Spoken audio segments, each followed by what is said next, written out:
Hi guys, I just wanted to show you a couple little things that I've done with my Switch. Did a little bit of modding, a little bit of hacks, I guess you can call it as well, just to get the most out of my Switch for me on here. So I've been seeing a couple of pictures online, some guys online that have been taking the JoyCon Grip of the Switch itself, and they've only been using this part right here. So what they'll do is they'll actually take this apart with the grip itself and just use this right here. And I went ahead and I did that as well. I'll just show you here. I did that, and it's actually really comfortable to use. And I like it a lot. It's actually really portable. This goes inside my case. Fits really well. There's no bulkiness of the grip itself. But one of the things I noticed with it was if you do this, there's a little groove in the back on here, and you can put it back on there, but it won't stick on there forever. It's gonna, if you're gonna slide up or anything, it's gonna slide out eventually. Like it hugs the Joy-Con pretty well. So if you're playing it like this, it's no problem. But if let's say you pass your controller to your friend or whatnot, the grip might fall off on there. So what I thought I could do was what I went ahead and did is I took it apart. I took this piece apart and I took this piece apart and I put some magnets on each side of it. So there are about 4 magnets in here, and there are 4 magnets in here. So they just clips right on there. So these are really strong rare earth magnets. They don't mess with the Joy-Cons whatsoever in terms of connectivity and everything. I've had this for about a week now, and no connectivity issues with it. So the magnets don't mess with the Joy-Cons themselves. And yeah, it's really sturdy. So I mean, I can take off here. I'll take it off so that way you can see it on there. It just clipping right on there, and it stays on there pretty well. So unless I have to really force it. So yeah, it just clips right on there, and then it's perfect because these grooves go right into there, and there's 2 little tabs on each side, so there's no real wrong way. It's just perfectly going to align itself every time. So I have the orientation of playing it like this, where it's a nice little cool, comfortable controller. Like my wife can use this like this, so that way she has, she has really small hands. She can play with this, or I can go over there. Or if a friend prefers to play with the actual complete grip itself, there you go. It's there. It's complete. It's really simple. If you don't mind, all you would need is just a tri-wing screwdriver to take these guys off, and then a tri-wing screwdriver for these guys off, and you'll need it's a Phillips screwdriver on the inside of it. Yeah, once you take all of that off, put those magnets on there. I would just be wary of, make sure you screw back in these guys all the way, because if you don't, it does protrude a little bit on there, and you don't want the Joy-Cons to, you don't want them to scratch. So yeah, there's that. The other thing I did was I was quite annoyed at the grips, the notorious grips, the ones that everybody has the problems with jamming, and even if you put it in the right orientation, it's really pain in the butt to take off. I did something a little bit different. I just wanted to take the straps off because I'm really annoyed at the straps. They just get in the way. They're really inconvenient if you're just gonna play a game. I thought me and my wife were gonna start playing Mario Kart soon. Playing it with strap in the way, it's gonna be so bothersome. But what I decided to do upon seeing it was I wanted to get rid of that lock. So there was that lock that was there. Get the camera to focus. There we go. So there was that white lock that was there, that tab that you had to tab to lock the actual Joy-Con in place.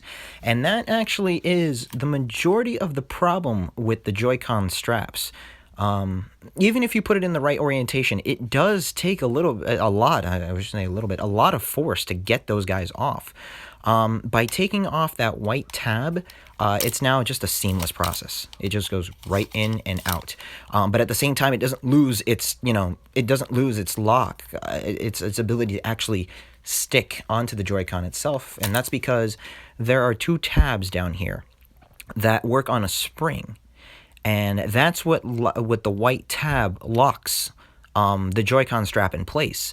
So without that lock, it didn't push those tabs up all the time. So these are just on a spring. So just by pressure, they go down. And nothing else. All I had to do was take off these 3 screws that are here with a Phillips screwdriver.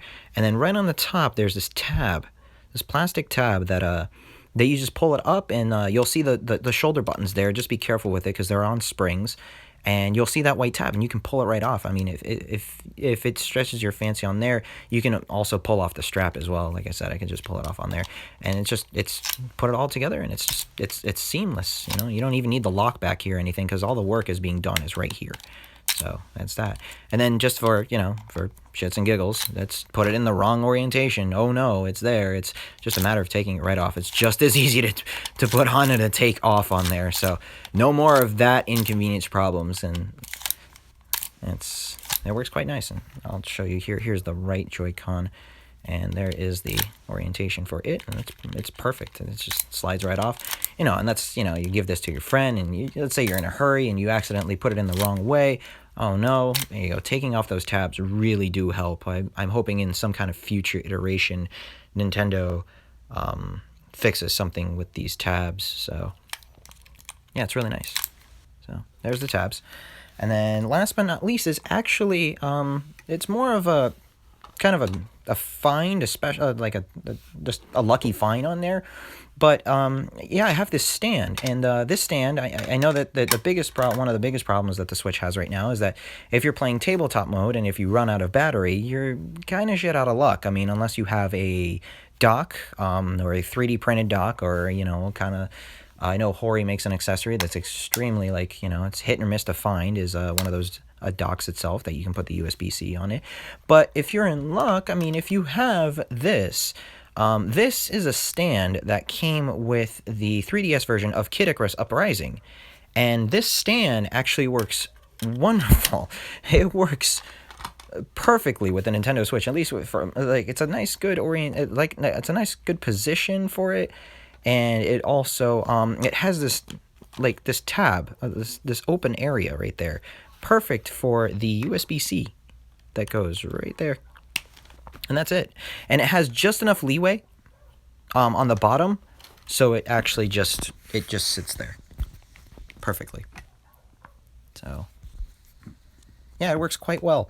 And that's the beauty of this thing itself, is that because people didn't care about this at all, people are just give this away. Like, literally, they don't care, because, oh, what's this thing? It came with Kid Icarus. I don't need a stand to play my Kid Icarus game. Granted, you know, somewhat was kind of helpful, but not really. I mean, people don't really care for this stand, unless it's like, probably now after this video, maybe people will go up to ridiculous prices because they'll say that, oh, it's a Nintendo, it's an official Nintendo product, that's a Switch stand. But no, I mean, it's relatively, like, dirt cheap to find. It's a nice quick alternative for a stand. It folds down as it's really is just as thick as the tablet itself, so sticking that also in like a case or anything, it just was easy. It just slides right in there. It's fine. It's very low profile. Yeah, it works out pretty well. So there's that. And then just to show again, here is the strap going there. I have to one-hand this. There we go. So there's the strap, and then I'll go ahead and put the Joy-Con back on here so you can see. And then the same with the strap. There. Easy to take off. Everything I'm doing is one-handed. I mean, you couldn't take off JoyCon straps with one hand and put them on a, you know, you can put them on a charging grip, but you can't take these off with one hand. So ridiculous. And let's say if I don't want this, I just pull off the magnets, and there we go. I'm ready to play. I'm ready to play my game. So it works out pretty well. Oh, there we go. Cool. So that works out.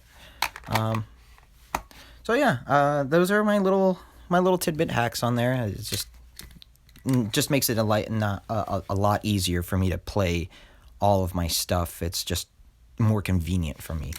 Let me know what you guys think. If you guys have any hacks that you've done on your Switch, please let me know. Let me comment on it. Let me see what you've done. I mean, this is why I love the Switch community, is that it's growing. It's so new.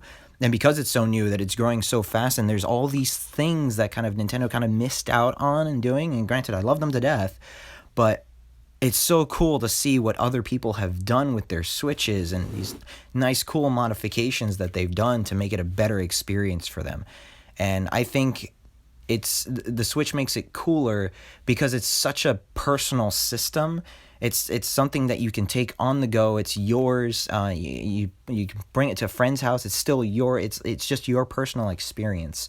So I feel like a lot more people take these kind of things like to heart and everything. So yeah, let me know what you guys think. And I'll see you guys next time. Take care. Thank you for watching.